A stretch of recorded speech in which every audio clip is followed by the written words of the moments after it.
اللہ کے نام سے شروع جو نہایت مہربان ہمیشہ رحم فرمانے والا ہے۔ کاف ہا یا عین صاد۔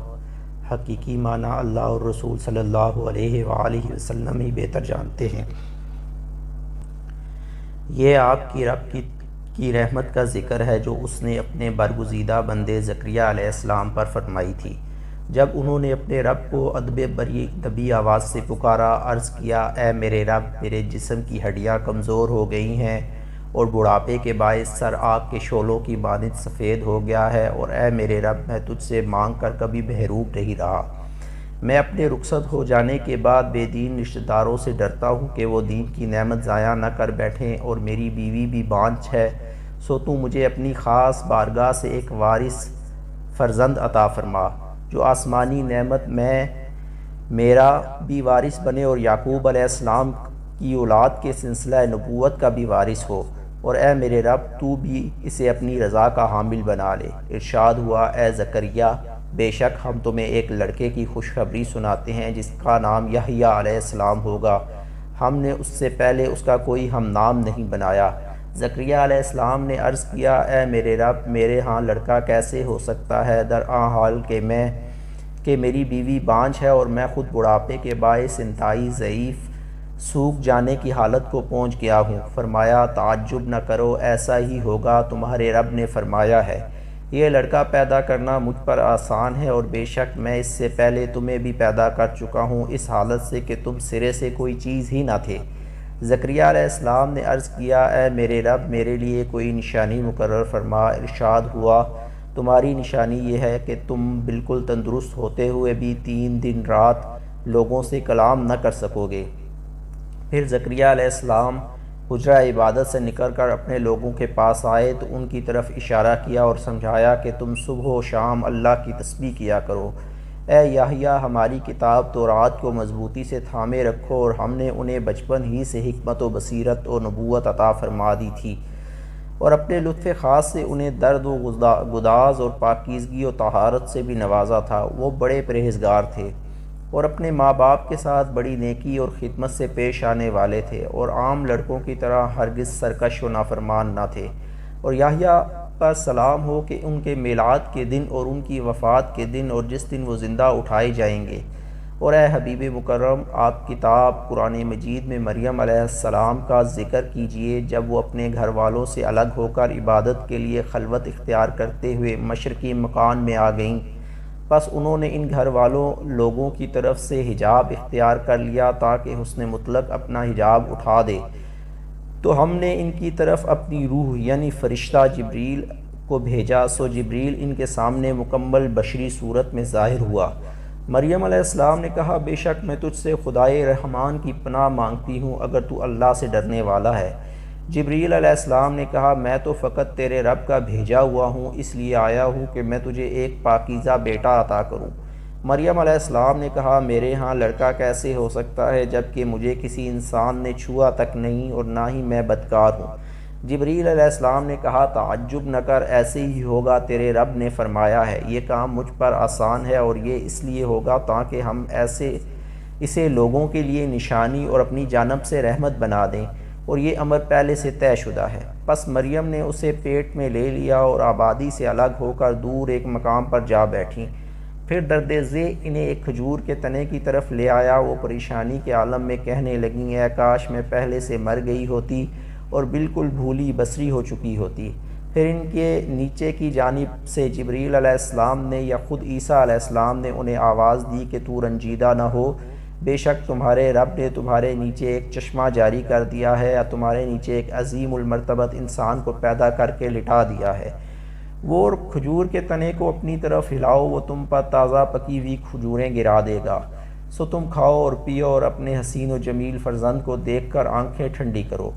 پھر اگر تم کسی بھی انسان کو دیکھو تو اشارے سے کہہ دینا کہ میں نے خدائے رحمان کے لیے خاموشی کے روزے کی نیت مانی ہوئی ہے، سو میں آج کسی انسان سے قطعاً گفتگو نہیں کروں گی۔ پھر وہ اس بچے کو گود میں اٹھائے ہوئے اپنے قوم کے پاس آ گئیں۔ وہ کہنے لگے، اے مریم، یقیناً تو بہت ہی عجیب چیز لائی ہے۔ اے ہارون کی بہن، نہ تیرا باپ برا آدمی تھا اور نہ ہی تیری ماں بد چلن تھی۔ تو مریم نے اس بچے کی طرف اشارہ کیا اور کہنے لگے ہم اس سے کس طرح بات کریں جو ابھی گہوارے میں بچہ ہے۔ بچہ خود بول پڑا بے شک میں اللہ کا بندہ ہوں، اس نے مجھے کتاب عطا فرمائی ہے اور مجھے نبی بنایا ہے، اور میں جہاں کہیں بھی رہوں اس نے مجھے سراپا برکت بنایا ہے، اور میں جب تک بھی زندہ ہوں اس نے مجھے نماز اور زکوٰۃ کا حکم دیا ہے، اور اپنی والدہ کے ساتھ نیک سلوک کرنے والا بنایا ہے، اور اس نے مجھے سرکش و بدبخت نہیں بنایا، اور مجھ پر سلام ہو میرے میلاد کے دن اور میری وفات کے دن اور جس دن میں زندہ اٹھایا جاؤں گا۔ یہ مریم علیہ السلام کے بیٹے عیسیٰ علیہ السلام ہیں، یہی سچی بات ہے اور جس میں یہ لوگ شک کرتے ہیں۔ یہ اللہ کی شان نہیں کہ وہ کسی کو اپنا بیٹا بنائے اور اس سے پاک ہے۔ جب وہ کسی کام کا فیصلہ فرماتا ہے تو اسے صرف یہی حکم دیتا ہے کہ ہو جا، پس وہ ہو جاتا ہے، اور بے شک اللہ میرا بھی رب ہے اور تمہارا بھی رب ہے، سو تم اسی کی عبادت کیا کرو، یہی سیدھا راستہ ہے۔ پھر ان کے فرقے آپس میں اختلاف کرنے لگے، پس کافروں کے لیے قیامت کے دن کی حاضری سے تباہی ہے۔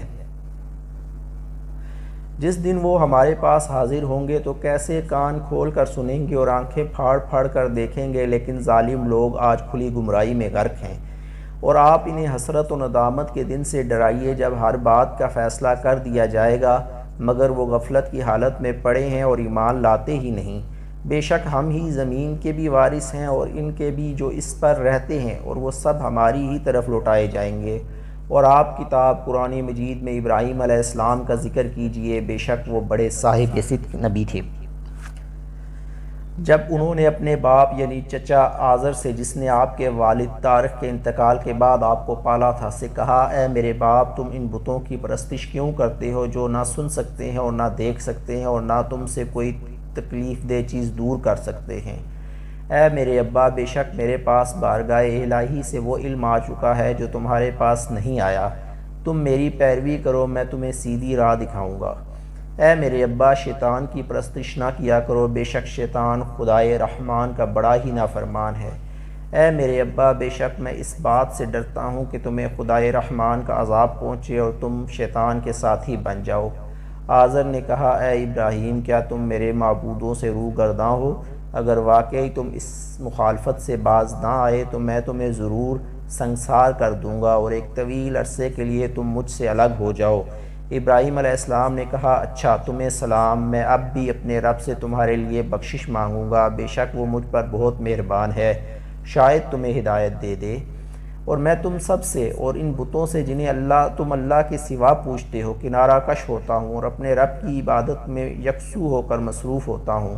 امید ہے میں اپنے رب کی عبادت کے باعث محروم کرم نہ رہوں گا۔ پھر جب ابراہیم علیہ السلام ان لوگوں سے اور ان بتوں سے جن کی وہ اللہ کے سوا پرستش کرتے تھے میل ملاپ چھوڑ کر بالکل جدا ہو گئے تو ہم نے انہیں بیٹے اسحاق اور پوتے یعقوب علیہ السلام سے نوازا، اور ہم نے ہر دو کو نبی بنایا، اور ہم نے ان سب کو اپنے خاص رحمت بخشی، اور ہم نے ان کے لیے ہر آسمانی مذہب کے ماننے والوں میں تعریف و ستائش کی زبان بلند کر دی۔ اور اس کتاب میں موسیٰ علیہ السلام کا ذکر کیجئے، بے شک وہ نفس کی گرفت سے خلاصی پا کر برگزیدہ ہو چکے تھے اور صاحب رسالت نبی تھے، اور ہم نے انہیں کوہ طور کی داہنی جانب سے ندا دی اور راز و نیاز کی باتیں کرنے کے لیے ہم نے انہیں قربت خاص سے نوازا، اور ہم نے اپنی رحمت سے ان کے بھائی ہارون علیہ السلام کو نبی بنا کر انہیں بخشا تاکہ وہ ان کے کام میں معاون ہوں۔ اور آپ اس کتاب میں اسماعیل علیہ السلام کا ذکر کریں، بے شک وہ وعدہ کے سچے تھے اور صاحب رسالت نبی تھے، اور وہ اپنے گھر والوں کو نماز اور زکوٰۃ کا حکم دیتے تھے اور اپنے رب کے حضور مقام مرضیت پر فائز تھے، یعنی ان کا رب ان سے راضی تھا۔ اور اس کتاب میں ادریس علیہ السلام کا ذکر کیجئے، بے شک وہ بڑے صاحب صدق نبی تھے اور ہم نے انہیں بلند مقام پر اٹھا لیا تھا۔ اور یہ وہ لوگ ہیں جن پر اللہ نے انعام فرمایا، زمرہ انبیاء میں سے آدم علیہ السلام کی اولاد سے ہیں، اور ان مومنوں میں سے ہیں جنہیں ہم نے نوح علیہ السلام کے ساتھ کشتی میں طوفان سے بچا کر اٹھا لیا تھا، اور ابراہیم علیہ السلام کی اور اسرائیل یعنی یعقوب علیہ السلام کی اولاد سے ہیں، اور ان منتخب لوگوں میں سے جنہیں ہم نے ہدایت بخشی اور برگزیدہ بنایا، جب ان پر خدائے رحمان کی آیتوں کی تلاوت کی جاتی ہے وہ سجدے کرتے ہیں اور زار و قطار روتے ہوئے گر پڑتے ہیں۔ پھر ان کے بعد وہ ناخلف جانشین ہوئے جنہوں نے نمازیں ضائع کیں اور خواہشات نفسانی کے پیرو ہو گئے، تو عنقریب وہ آخرت کے عذاب دوزخ کی وادی غی سے دوچار ہوں گے، سوائے اس شخص کے جس نے توبہ کر لی اور ایمان لے آیا اور نیک عمل کرتا رہا، تو یہ لوگ جنت میں داخل ہوں گے اور ان پر کچھ بھی ظلم نہیں کیا جائے گا۔ ایسے سدا بہار باغات میں رہیں گے جن کا خدائے رحمان نے اپنے بندوں سے غیب میں وعدہ کیا ہے، بے شک اس کا وعدہ پہنچنے ہی والا ہے، اور اس میں کوئی بیہودہ بات نہیں سنیں گے مگر ہر طرف سے سلام سنائی دیں گے۔ ان کے لیے ان کا رزق اس میں صبح و شام میسر ہوگا۔ یہ وہ جنت ہے جس کا ہم اپنے بندوں میں سے اسے وارث بنائیں گے جو متقی ہوگا۔ اور جبرائیل میرے حبیب صلی اللہ علیہ وآلہ وسلم سے کہو کہ ہم آپ کے رب کے حکم کے بغیر زمین پر نہیں اتر سکتے، جو کچھ ہمارے آگے ہے اور جو کچھ ہمارے پیچھے ہے اور جو کچھ اس کے درمیان ہے سب اسی کا ہے، اور آپ کا رب آپ کو کبھی بھی بھولنے والا نہیں ہے۔ وہ آسمانوں اور زمین کا اور جو کچھ اس دو کے درمیان ہے سب کا رب ہے، پس اس کی عبادت کیجیے اور اس کی عبادت میں ثابت قدم رہیے۔ کیا آپ اس کا کوئی ہم نام جانتے ہیں؟ اور انسان کہتا ہے کہ کیا جب میں مر جاؤں گا تو عنقریب زندہ کر کے نکالا جاؤں گا؟ کیا انسان یہ بات یاد نہیں کرتا کہ ہم نے اس سے پہلے بھی اسے پیدا کیا تھا جب کہ وہ کوئی چیز ہی نہ تھا؟ بس آپ کے رب کی قسم ہم ان کے اور جملہ شیطانوں کو قیامت کے دن ضرور جمع کریں گے، پھر ہم ان سب کو جہنم کے گرد ضرور حاضر کر دیں گے، اس طرح کہ وہ گھٹنوں کے بل گرے پڑے ہوں گے۔ پھر ہم ہر گروہ سے ایسے شخص کو ضرور چن کر نکال لیں گے جو ان میں سے خدائے رحمان پر سب سے زیادہ نافرمان اور سرکش ہوگا۔ پھر ہم ان لوگوں کو خوب جانتے ہیں جو دوزخ میں جھونکے جانے کے زیادہ سزاوار ہیں، اور تم میں سے کوئی شخص نہیں ہے مگر اس کا دوزخ پر سے گزر ہونے والا ہے۔ یہ وعدہ قطعی طور پر آپ کے رب کے ذمہ ہے جو ضرور پورا ہو کر رہے گا۔ پھر ہم پرہیزگاروں کو نجات دے دیں گے اور ظالموں کو اس میں گھٹنوں کے بل گرا ہوا چھوڑ دیں گے، اور جب ان پر ہماری روشن آیتیں تلاوت کی جاتی ہیں تو کافر لوگ ایمان والوں سے کہتے ہیں اسی دنیا میں دیکھ لو، ہم دونوں گروہوں میں سے کسی کی رہائش گاہ بہتر ہے اور مجلس خوب تر ہے، اور ہم نے ان سے پہلے کتنی ہی قوموں کو ہلاک کر ڈالا جو ساز و سامان زندگی اور نمود و نمائش کے لحاظ سے ان سے بھی کہیں بہتر تھے۔ فرما دیجئے جو شخص گمراہی میں مبتلا ہو تو خدائے رحمان بھی اسے عمر و عیش میں خوب مہلت دیتا رہتا ہے، یہاں تک کہ جب وہ لوگ اس چیز کو دیکھ لیں گے جس کا ان سے وعدہ کیا گیا ہے، خواہ عذاب اور خواہ قیامت، تب وہ اس شخص کو جان لیں گے جو رہائش گاہ کے اعتبار سے بھی برا ہے اور لشکر کے اعتبار سے بھی کمزور تر ہے۔ اور اللہ ہدایت یافتہ لوگوں کی ہدایت میں مزید اضافہ فرماتا ہے، اور باقی رہنے والے نیک اعمال آپ کے رب کے نزدیک اجر و ثواب میں بھی بہتر ہیں اور انجام میں بھی خوب تر ہیں۔ کیا آپ نے اس شخص کو دیکھا ہے جس نے ہماری آیتوں سے کفر کیا اور کہنے لگا مجھے قیامت کے روز بھی اسی طرح مال و اولاد ضرور دیے جائیں گے؟ وہ غیب پر مطلع ہے یا اس نے خدائے رحمان سے کوئی عہد لے رکھا ہے؟ ہرگز نہیں۔ اب ہم وہ سب کچھ لکھتے رہیں گے جو وہ کہتا ہے، اور اس کے لیے عذاب پر عذاب خوب بڑھاتے چلے جائیں گے، اور مرنے کے بعد جو یہ کہہ رہا ہے کہ اس کے ہم ہی وارث ہوں گے اور وہ ہمارے پاس تنہا آئے گا، اس کے مال و اولاد کے ساتھ نہ ہوں گے، اور انہوں نے اللہ کے سوا کئی اور معبود بنا لیے ہیں تاکہ وہ ان کے لیے باعث عزت ہوں۔ ہرگز ایسا نہیں ہے، عنقریب وہ معبودان باطل خود ان کی پرستش کا انکار کر دیں گے اور ان کے دشمن ہو جائیں گے۔ کیا آپ نے نہیں دیکھا کہ ہم نے شیطانوں کو کافروں پر بھیجا؟ وہ انہیں ہر وقت اسلام کی مخالفت پر اکساتے رہتے ہیں، سو آپ ان پر عذاب کے لیے جلدی نہ کریں، ہم تو خود ہی ان کے انجام کے لیے دن شمار کرتے رہتے ہیں۔ جس دن ہم پرہیزگاروں کو جمع کر کے خدائے رحمان کے حضور معزز مہمانوں کی طرح سواریوں پر لے جائیں گے اور ہم مجرموں کو جہنم کی طرف پیاسا ہانک کر لے جائیں گے، اس دن لوگ شفاعت کے مالک نہ ہوں گے سوائے ان کے جنہوں نے خدائے رحمان سے وعدہ شفاعت لے لیا ہے۔ اور کافر کہتے ہیں کہ خدائے رحمان نے اپنے لیے لڑکا بنا لیا ہے۔ اے کافرو، بے شک تم بہت ہی سخت اور عجیب بات زبان پر لائے ہو، کچھ بعید نہیں کہ اس بہتان سے آسمان پھٹ پڑیں اور زمین شک ہو جائے اور پہاڑ ریزہ ریزہ ہو کر گر جائیں کہ انہوں نے خدائے رحمان کے لیے لڑکے کا دعویٰ کیا ہے، اور خدائے رحمان کی شان نہیں ہے کہ وہ کسی کو اپنا لڑکا بنائے۔ آسمانوں اور زمین میں جو کچھ بھی آباد ہے، خواہ فرشتے ہیں یا جن و انس، وہ اللہ کے حضور محض بندہ کے طور پر حاضر ہونے والے ہیں۔ بے شک اس اللہ نے انہیں اپنے علم کے احاطہ میں لے لیا ہے اور انہیں ایک ایک کر کے پوری طرح شمار کر رکھا ہے، اور ان میں سے ہر ایک قیامت کے دن اس کے حضور تنہا آنے والا ہے۔ بے شک جو لوگ ایمان لائے اور نیک عمل کیے تو خدائے رحمان ان کے لیے لوگوں کے دلوں میں محبت پیدا فرما دے گا۔ سو بے شک ہم نے اس قرآن کو آپ کی زبان میں ہی آسان کر دیا ہے تاکہ آپ اس کے ذریعے پرہیزگاروں کو خوشخبری سنا سکیں، اس کے ذریعے جھگڑالو قوم کو ڈر سنا سکیں، اور ہم نے